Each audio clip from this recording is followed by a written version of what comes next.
Hi, and welcome to the Web of Light. Our show is dedicated to introducing you to people who are committed to bringing more positive love and light to our planet. My name is Reverend Dr. Lori Powers Otto, and I will be filling in for Kevin over the next few weeks. And yes, he gets my name wrong every time. Dr. Kevin has gone to be by the side of his very dear friend who has gone into hospice. So we at the Web of Light would like to ask you to join us in sending Dr. Kevin, his dear friend, and their family lots of love during this time of transition. So today's quote is one we've all heard a million times, but I think so important in the way our planet's going right now. And most of us hear it, but we don't seem to grasp it, and I'm hoping that we will.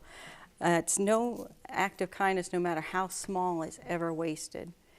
And right now, with things like the walkout or the walk-up controversy, I don't understand why it has to be either or. I 100% support these students for walking out and speaking up and trying to make a difference. But a lot of these people are also walking up. And, there is one school, it's called the Arbor Preparatory School in Michigan, and it did ask its students not to walk out. It asked them to walk up instead. But what they did, while seemingly such a small, insignificant act of kindness, has really made a difference in their school community. They gave each student 17 sticky notes representing the 17 victims in Parkland, 14 for students, 3 for adults. But what those students did instead is they made sure every single member of their school community got multiple sticky notes.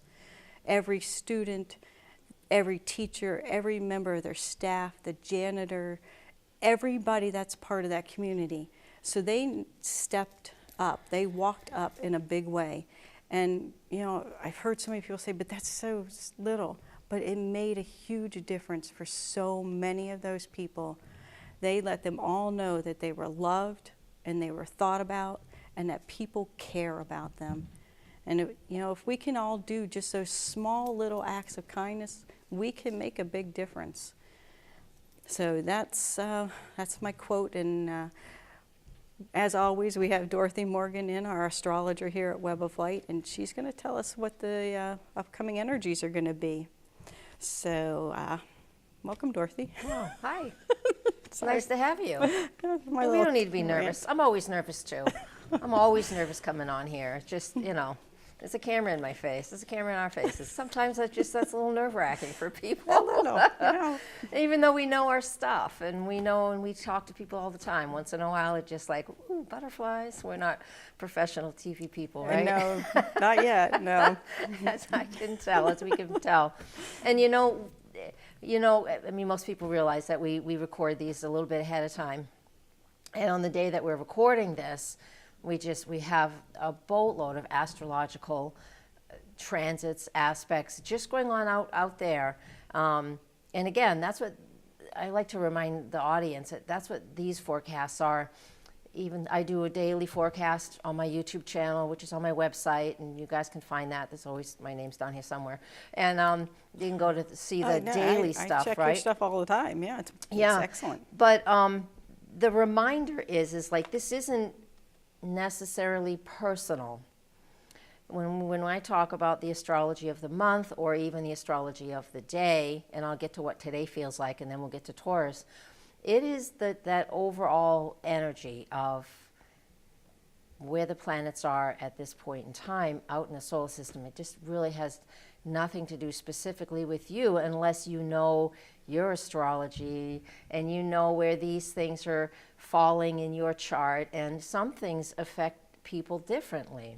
Right. So just recognize that when I'm talking about something that's going on, whether it's in the daily forecasts or these monthly things that I do here on the Web of Light, it may or may not influence you directly, but it's the energy of what we see going on around us. So you're talking about what these students are doing, these young people. They're of a generation. Now, society loves generational stuff. I think I've mentioned this before, and they just label us, you know, Oh, yeah. Gen X, the millennials, baby boomers, that kind of stuff, right? Right, yeah, right. Like, I'm a baby boomer. Right, Let they this have to put us squeeze- all in the categories. They try to do that, but what they would be better off doing is looking at the transit of Pluto. Because Pluto moves through a zodiac sign. It varies because its elliptical path around the solar system is so elongated that sometimes it moves through some signs faster than others. But needless to say, approximately every 21 years, it moves into a different zodiac sign. 21 years is a generation. And so if we were to actually group people by what zodiac sign that they have their Pluto in, that gives us an understanding of a generation. It's just like the calendar year starts January 1st. Well, my year starts on my birthday, June Right, 10. right. Your year starts on your birthday. Right. I forget your birthday. February 18th. Thank you. And so, it's like that. So, That makes so much sense. yeah. Because you would have a better understanding of people. Mm-hmm. I mean, because let's face it, people our age, we vary wildly. Yeah. So to just call us all, baby boomers or whatever, Yeah. is so limiting. Yeah. But if we knew, like you said, that opens a whole new It does. field Well, of. see, the generation too that is the biggest generation is now the millennials, because the baby boomers have been the biggest generation forever, because it started back in the 40s. Right. All the way to 63. I think it was like 45 to 63. Actually, I don't quite remember the beginning period. Yeah, that sounds about right. Somewhere around there. Yeah. But the millennials, it's a smaller time period, but there's more of them now because all the baby boomers are passing away. Yeah. So now the millennials are the bigger group. Most of the millennials are Pluto and Scorpio. Pluto is the planet that's in charge of Scorpio. Mars co-rules it. So this means that this whole generation has a lot to do with digging in deep and bringing to the surface all of those things that are unseen. All the dirt, all the yuck, all the muck, bringing it to the surface. Right. That's what that generation is about. My nurse practitioner, when I go to the doctor's office, she's a millennial. Oh my God, she is so smart. She knows Yeah. so much. I absolutely adore her. Right. And she's my children's age, right? Right, Even right. younger, actually. Yeah. And it's just that Pluto and Scorpio generation, the millennial generation. And so are there screw-ups in that generation? Of course there are. The people that are lazy? Of course there are. But there's also a lot of them. When they're focused on something, they are able to get into the absolute deepest, darkest recesses of whatever it is they're wanting to research, study, and understand, and come out of it experts. Yeah, I'm surrounded by Scorpios. Yeah. My husband, my son, my grandson. They're all over my Yeah. brother. I can't get away from Scorpios. But so I know what you mean. My husband will research something to the nth degree. Yes. They all do. They just want to know everything. And this is the millennial generation. I love it. Yeah, I think it's pretty good. And sometimes, to me, I'm a Gemini, and it's not that I'm superficial, but Gemini is the one, it's intelligent, but it gathers information, like the game of Trivial Pursuit. You kind of want a Gemini on your team, right? Because they know all these little bits. They don't necessarily go deep. Right. But there are other things that could make a Gemini go deeper. Right. And so again, when we isolate, we're not looking at a big picture. Right. And that's what we're doing with the astrology of things. We're isolating one or two little things every day, or as you'll see as we go through this, we'll get right started on it now. We start isolating things, but Oh, excuse me. Sorry. we start isolating things, but then there is a lot of other things that are in play. So Right. that's the one thing that we can also remember when we're listening to all those horoscopes and all those astrology forecasts that we love to watch on YouTube. There's so many people, so many to choose from, but we're still isolating things. And we're not talking to you personally, Right. because we don't have your chart in front of you. That's what private private sessions are for, when you Exactly. find somebody that you love. Exactly. So we're going to get started. Lori's going to tell me when we have time, because she has the clock in front of her, because we have some big things going on at the end of Taurus, but I still want to get to some of the beginner stuff, so I want to have a good 10 minutes at the end to talk about what's really going on at the end of Taurus. Sure. So make sure I give, You got move along. 43 minutes. Awesome. So I just wanted you guys to know, and whenever you start watching this too, listen to the end, because there's a lot going on. So the big news of the year really is what's coming up in Ooh, yeah, I know, exciting. it's like crazy. So it's May, mid-May. So let's start off with Taurus, since this is what we're talking about today. Is April 19th, let me get my notes, 11:13 p.m. Eastern Time, the sun enters the sign of Taurus. I like Taurus. I got Taurus on my ascendant. Taurus is great. It's earthy. It's all about being earthy, being grounded. And there's a new age thing out there now. I don't know what else to call it, but they call it earthing. I know it's been Yes. around forever. But this is a perfect opportunity Love to earthing. get out there and to really get grounded. Here in New England, today it is snowing, and we are well into spring Yes. already, and it is snowing, and it's like, because we have Mercury retrograde and at the shift of the season. And the shifts of the seasons are really important because it's also an energetic shift. So when we moved into Aries on March 20th, that would be an energetic shift to start renewing things and to begin new things. When we shift into Taurus, that's the second zodiac sign of the season, and that's a fixed earth sign. And being fixed, that means we're well into spring now. Well, let's hope by April 19th we'll feel here, at least in New England, that we're into spring, because we still don't feel that Right. way. Someone needs to tell Mother Nature we're into spring. I know. Well, see, what I was alluding to, when Mercury is retrograde at, Yep. at a season shift, Yep. astrology there's weather astrology. This is what the Farmer's Almanac is based okay. on, what planets are doing Yep. what. And the farmers can tell the prior season hangs on. So when I saw that Mercury Okay. was going to be retrograde during the spring shift, it's like, well, okay, it's going to be 3 or 4 weeks before, because just a couple days before we move into Taurus, Mercury goes direct. So that should be a nice shift. Excellent. So that's what I want us to think about too. So while here in New England, or energetically, however you're looking at things, since March, all of March, and during March 20th to April 19th, that Aries time of year, where we're trying to start new things and renew things, that's great. We can still do it, even if the weather's not agreeing with us. We're still Right. doing it with whatever our personal choices are and whatever's going on in our lives. And now with the fixed zodiac sign of Taurus, we can start to anchor these things in a little bit and start to solidify some things and start to see what has come of what we began in the Aries season. Okay, I think that makes perfect sense, though, with everything going on and everybody's. Almost everybody I know is shifting to something new in this time, and that makes total sense. Yeah. Yep. I love it. So we need to take our time. One of the things that happens at the same time that the sun shifts into Taurus is we also need to look at where the moon is at that point. And it's a waxing moon, so that's nice. Waxing moon means it's the light is growing, energy is growing. I think it's a waxing moon. I might be off. Yes, it is. Whew. Look at my ephemeris. I almost misspoke, and that happens.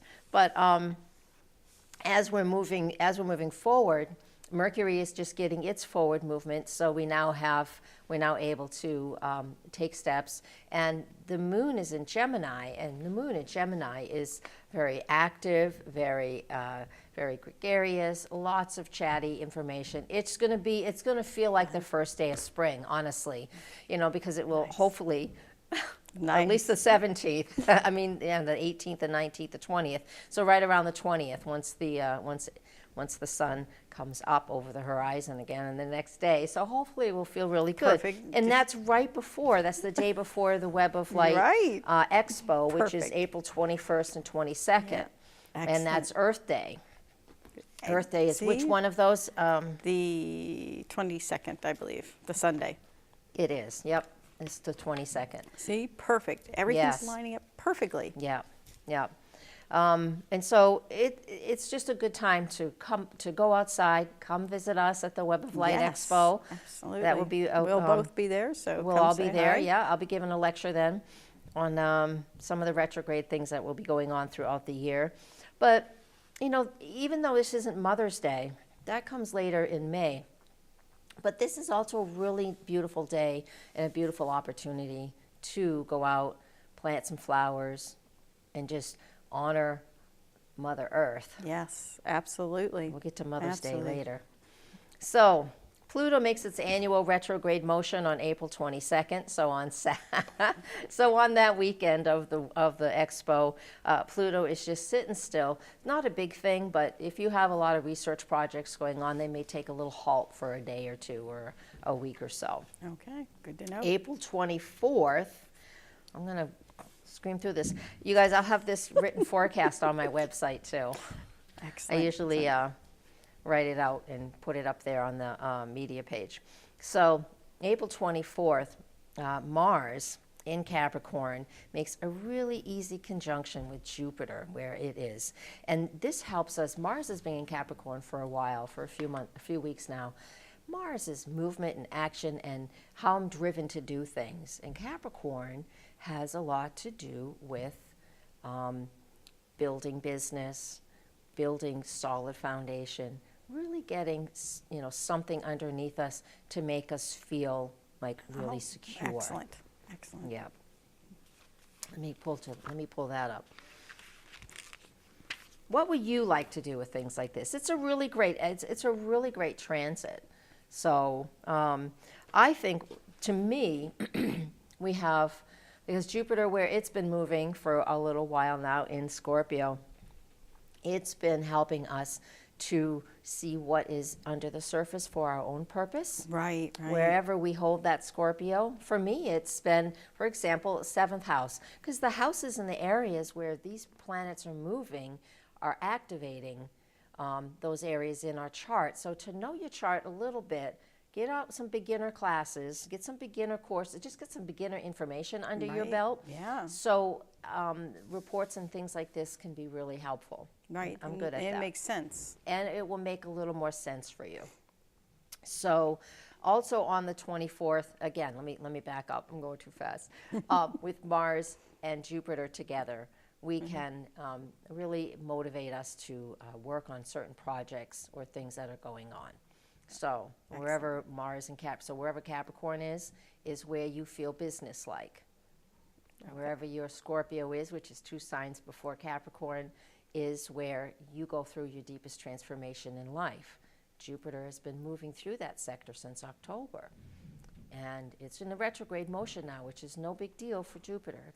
It makes a lot of sense, though. We want to go down so we can expand and contract and expand and contract. Okay, so Dorothy, what else is coming up on April 24th? All right, so the other aspect that we have going on is actually, it's not an aspect, it's a planet moving into another zodiac sign. The moon does that every 2.5 days. So that is not, it's a big deal, but when a planet moves into the next zodiac sign, really, it's called ingress, big shift, right? So Venus, the lovely, the lady of love, the lady of what we value, finances, all of these things, moves into one of her own zodiac signs, because each of the planets rule a zodiac sign. They're in charge of it, and some of the planets do double duty.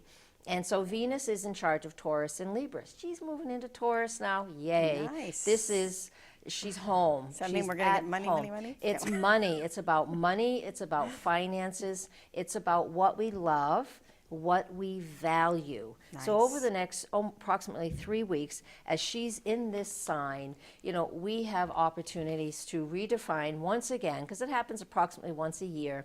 We have an opportunity to redefine for us, just whatever's important to us, what matters now. Because, Right. Our tastes do change. Right, and we should be doing that every year. Anyway, this is just a little extra help, a little extra oomph in It doing is. that. I love that. Yeah. I absolutely love that. In the northern hemisphere, because more than 80% of the population of this earth lives in the northern hemisphere. Right. So it is spring.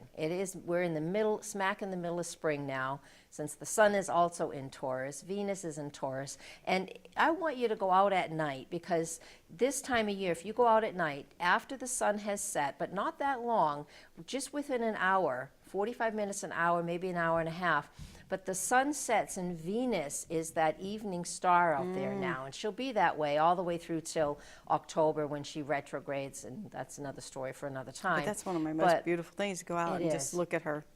Absolutely, because astrology is a part of astronomy. It's just modern astrologers, not all of them, there's plenty that haven't, have separated the astronomy from the astrology, and we don't have to. We don't have to.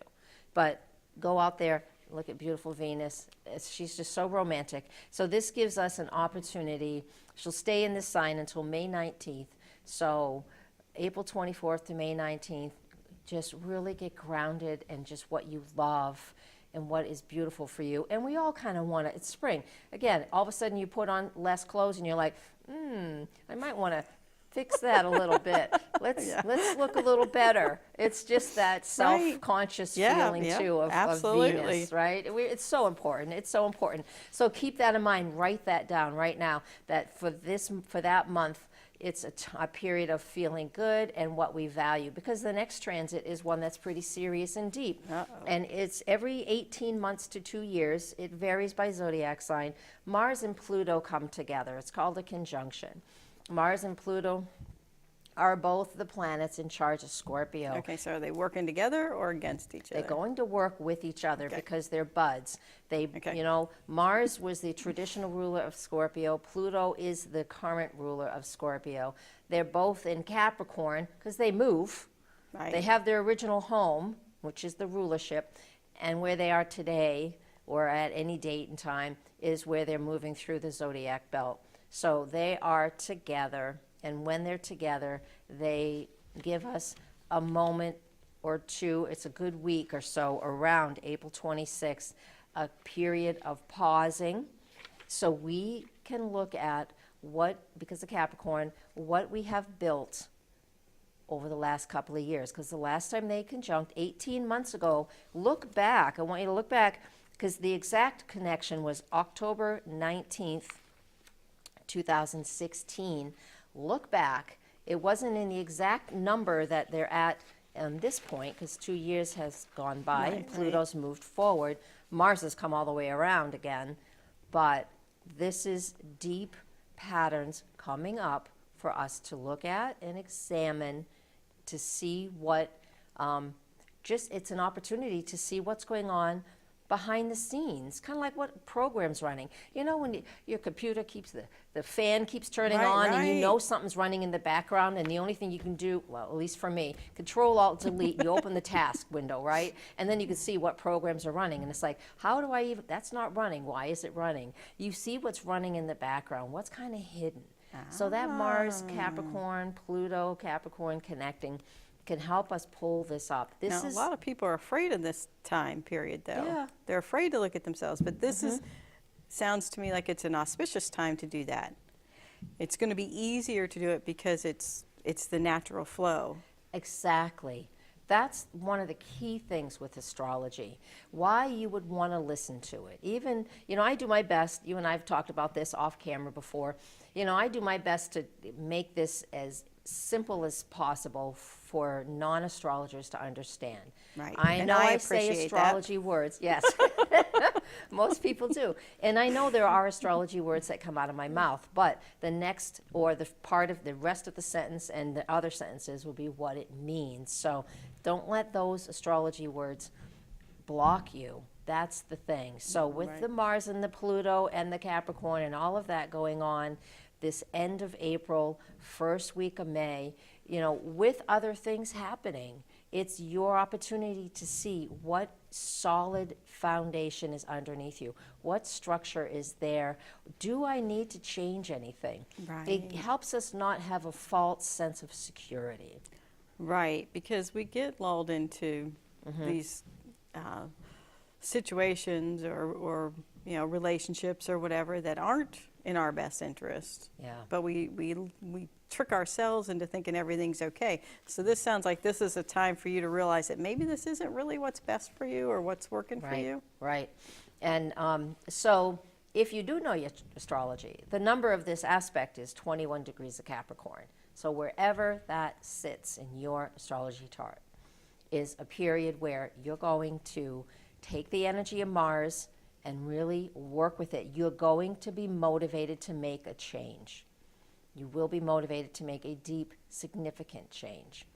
You know, I know where it is for me, near my career sector, right bang at the midheaven, ninth house career. So basically, it's like, what am I doing that's really supporting my business? Because this is all I do. Right, you know, right. I don't have a W-2 job. Right. I do this. And so, you know, what is this? What is the basis of my business? What is the basis of this astrology that I do? What is it? It's teaching. Right. Capricorn's about learning and teaching. The ninth house is about the learning and the teaching. So for me, that's where I have it. So I know there's more for me. There's more for the people who want to learn astrology because I teach, you know, all of that. So it sounds like, what I'm thinking is all the people who are struggling to find where they should be in life, if they find a good astrologer like yourself, you can help give them guidance to where their natural abilities and their natural inclinations are so that they can find their path with ease.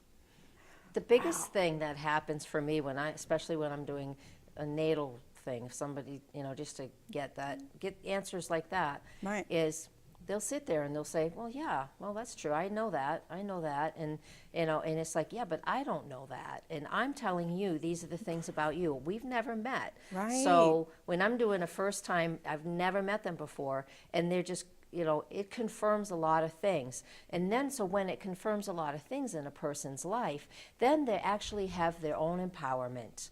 Right. That's one of the biggest things with Pluto, Mars, Pluto, Scorpio. And on April 29th, we have the full moon in Scorpio at 9 degrees of Scorpio. And so with Mars and Pluto coming together, they're the natural rulers of Scorpio, a full moon in Scorpio on Sunday, April 29th, this is a phenomenal time to go deep. If you enjoy shamanism, do shaman work, because the shaman work, they always send us to the underworld and bring us back. Yes. Right? Yes. These are opportunities to really see how solid your foundation is. If, for example, you know, if you have a home and there's been bad weather and it's now spring, it's a good idea to go and like check the foundation of your house. Right. If there was a lot of flooding or something, see if everything is nice and solid and secure. But so we're talking literally, not just figuratively. Correct. So, Yeah. Which is a big deal. It really is. I mean, it really is. How many people don't want to look at their foundation, both literally and figuratively? Because a lot of our foundations are based on childhood concerns, childhood issues. I mean, we go back to that. It's almost tiresome sometimes when too many people over talk about, you know, well, they're all childhood issues. And you know what? A lot of things in life are based on what our family taught us, what we were taught to believe. That's our foundation. So when I'm saying, you know, we're going into this Scorpio period with the Scorpio full moon, with all of these Pluto Mars stuff, it is all about really going in and seeing that foundation, because those two planets are in Capricorn, which is about what my solid foundation is under me. It can be related to anything, whether it's related to your relationships, that number one relationship that's absolutely everything to you. Or, again, check your home, if you own a home. What does that foundation look like? What is your retirement look like? Whatever your concern is, you'll know. It most likely will be what area you hold your Capricorn, what area of life, that's those 12 different houses, where this is going on. It's going to be on your mind, most likely will be. So if it's on your mind, check into it. Yes. Yeah. Trust your instincts. Excellent. And again, Scorpio is all about, this is giving you back, this is you being your own power. Right. And again, overused words in a way, but you know, take back your power. Just don't have to give it to everybody. You know what I'm saying? Oh, I preach this all the time to my students and my clients, because Yeah. people are afraid to step into their own Yes. power. But, and yes, a lot of people use that phrase, but again, not a lot of people embrace that phrase, and you really Yes. need to. Your life will only get better. You might have bumps on, getting there, Yeah. but by grabbing your power back, Yep. wow. It's so important. Yeah. It's so important because, I mean, I had a really in-depth conversation with an associate about that one day, and then I go and I go to the place I do sessions at a couple times a month, and everybody who sat in front of me just said, so I want to know, am I going to move? Am I going to change my job? Am I going to be in a relationship? And I'm like, Do you want to okay. be? Oh, sorry. I know, that was my question. Those are my questions. I'm not looking at it to be, a wise, what. But it's just, it's like you have to, no, don't Well, give me all that power. I don't have that power. But what I do have is I can see like the patterns, like I'm explaining right now, these overall patterns that we're all going to be looking at something deep within us and what our foundation is. And we need to make changes because this stuff isn't coming up just so we can look at it and say, okay, and not do anything. Right, because the with more it. we do that, the stronger the message will be next time. Right, and that's when the changes happen. Because eventually, if we're not following, at least to some degree, what the soul's purpose is here. To me, I see it through the astrology chart. Other people see it in different ways. Right. I can see why we're here, what we're here to do, how we understand things, how we learn, how we're emotional, how we want to relate to other human beings. But if you're not following at least some of what's going on there, you're going to. I mean, we are within parameters. I think we have free will within some wide parameters. Yes. It's a kind of, it's Yeah. a decision. It's Well, like, we have free will, but it is true. You are still responsible, for the consequences of the decisions you do make. yes, yeah, and you can make your life better. Absolutely. And you can make life good. Absolutely. But during a time like this too, and I know we're harping on it, but it's super important. But during a time like this, we can feel very vulnerable because but that's what we want to do. We really want to just really open ourselves up to the change, to the potential, to the possibilities of that deep transformation. So find the people that you trust, person, therapist, shaman, meditation, CD. I don't care what you use. We don't use CDs anymore. I'm dating myself. But any of those things, just to really open yourself up to the potential for change. Because, yeah. Yeah. I know my coaching clients, that's one of the things I keep telling them. You have to be willing to be open, and you have to be willing to embrace the change. Yeah. Otherwise, you're going to get hit with the proverbial 2x4, and nobody likes that. Yeah, it's tough. So let's move on to a few other things, Yeah. and then we'll get to the end of the year. Yeah, because the end of the year. This the is end exciting, though. The end of Taurus. I know, that was a really important transit. So that last week of April, that first week of May is what we really have a lot to go on. Beltane happens on May 1st. I love Beltane. It's just a very ritual. It's a very, it's the pagan ritual of prosperity and fertility. It's the fertility ritual. And on May 1st, we actually have a really hard aspect between that Venus, which is that planet of love, and Saturn, which is about stabilizing things. By May 1st, Venus has moved in. No, it hasn't. But with Venus and Saturn, basically, the hard aspect that they're making is about, we really, instead of just being fun and flirty and playful, we really want a commitment from somebody. And so that could be a little edgy. So look out for that on Beltane. All right. And then, let's see, what else? Let me look at these notes. I got notes all over the place. We have May 5th, May 7th. Mercury is making connections as well to everybody I've just talked about. So it makes a connection to Jupiter, Pluto, Venus, Neptune, even Mars. And so this is May 7th. So this is a day where we have to be careful. These are days where Mercury retrograde may not affect you. It's all done being retrograde at this point, but it is still in Aries. It's finished retracing its steps from the retrograde pretty much, Gotcha. but it's still in Aries, so it can still be a bit of a Weisenheimer, if you will, just kind of really saying what's on you say what's on your mind because you're sick of holding it back. And when it's making a square to Pluto and Venus squares Neptune today as well, a lot of misunderstandings can happen. So A lot of misunderstandings. this is where those small acts of kindness will help cover your. Yes. Think about, just don't say what's on your mind. It's not about oppressing yourself, Right. but it's about being wise in what you say. Thinking about how you express Yeah. yourself, Yeah. but still expressing yourself. Yeah, that'll be a good thing. We get a really nice amount of light on May 11th, and what I mean by that is the sun actually makes a nice trine aspect to Pluto, because Pluto's been kind of deep and heavy for a while, but now the sun will trine Pluto on May 11th, and this is fun. This is easy energy.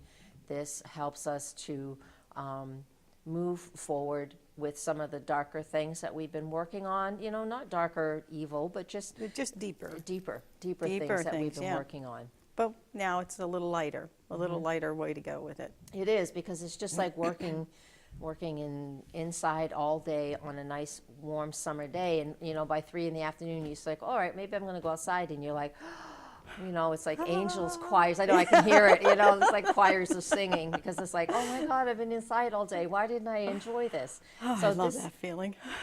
Yeah, it's like an exhale. So when the sun connects with Pluto on May 11th, it's like a big exhale. So it's Nice. kind of nice.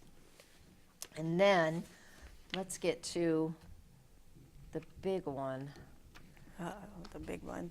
Mercury squares Mars on the, it's not the same as Pluto, because Mars has been moving on.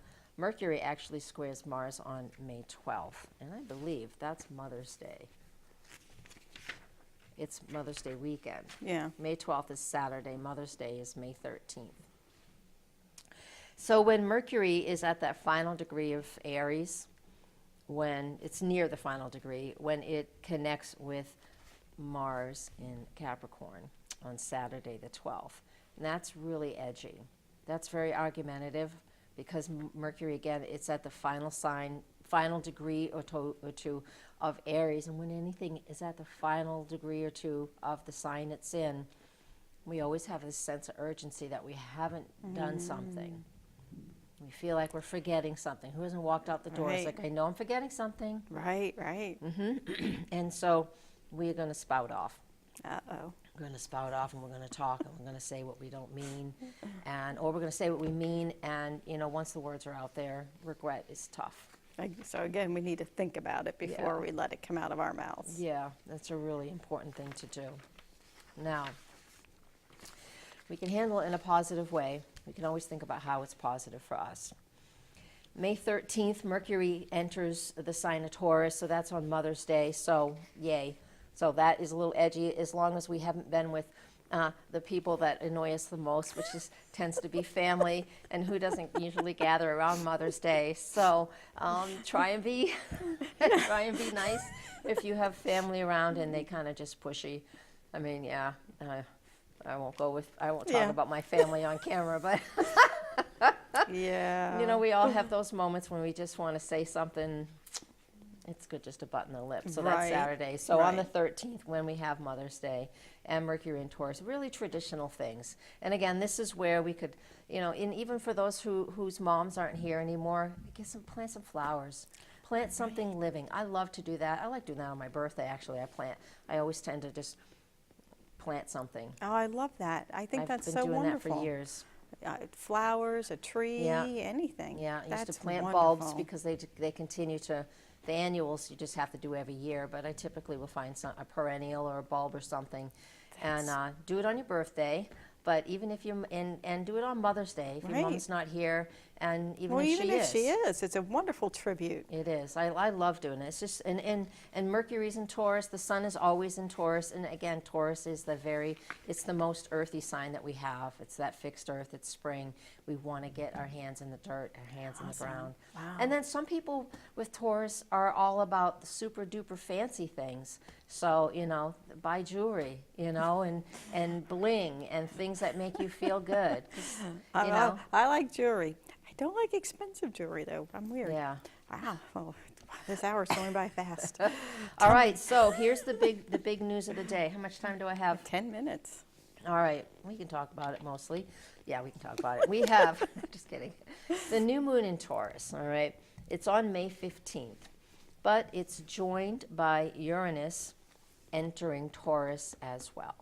So let's address the new moon first. So the new moon in Taurus is almost, I'm going to repeat myself a little bit because the sun's been there for a while.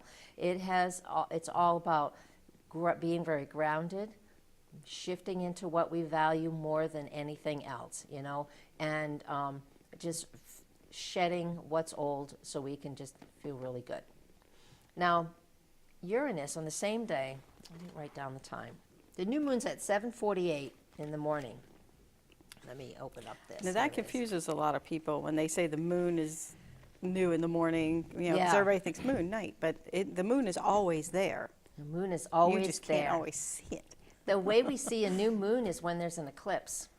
And again, we can't always even see all the eclipses. We saw a new moon eclipse on August 21st, 2017. Yes. That's a new moon. And the reason it's an eclipse is because everybody was lined up perfectly. Right. It was pretty much like that. It doesn't have to be a straight line. It's a straight line in whatever direction. The moon basically is at the same angle as we are to the sun. And we always have them. We have them 4, 5, 6 times a year. But we can't always see them because it depends on where they are and what time of day, right? The new moon is when the sun and the moon are in the same place, but they're just not always like totally lined up. Anyways, so new moon is when the sun and the moon are in the same degree in the zodiac belt, and it's where we initiate new action. It's time to plant a seed, no matter what time of year it is. It's a time to plant a new idea, a new thought, a new project. So it's like, if you do ever do gardening, you got to dig a hole and you got to put the seed in it, and then you got to cover it up, and it's dark. Right. And then you're not going to go dig that thing up every day to see, have you sprouted? Have you sprouted? Have you sprouted? Right. So you have to put it in there, and you just have to leave it, and you can nurture it, whatever that needs, but don't keep addressing it. Like, whoop, poof. New ideas relating to Taurus things, what I value, how I want to use skills, talents. If you've been thinking of taking a craft or a hobby and maybe stepping it up into something that produces some income for you. That's the epitome of Taurus to me, is doing what I love, using my skills and talents to earn a living. Yeah. That's the epitome of Taurus to me. And it's to most others too. But on the same day, at 11:16, Uranus moves into Taurus. It's not going to stay there because it retrogrades later in the year. And this is what I'm doing the lecture on at the Web of Light Expo. Oh, excellent. Yeah, so everybody make sure you come out and check this out. Yeah, I'm going to do it on Saturday and Sunday. It's Uranus in Taurus, then it retrogrades. Every planet retrogrades except the sun and moon almost every year. It will retrograde back to Aries, back into Taurus. I'm going to talk about that in that lecture. But here, it hasn't been in Taurus since 1942. Wow. Now, it takes 7 years to move through each zodiac sign. So now it's moving out of Aries for a little bit and then into Taurus for the next 7 years, with the exception of some time in the middle of the year here. So 1934 to 1942. And I will tell you all about it in the big lecture, but what has happened, what can happen here is that we have a shift in all kinds of things that are Taurus. I've already labeled Taurus things.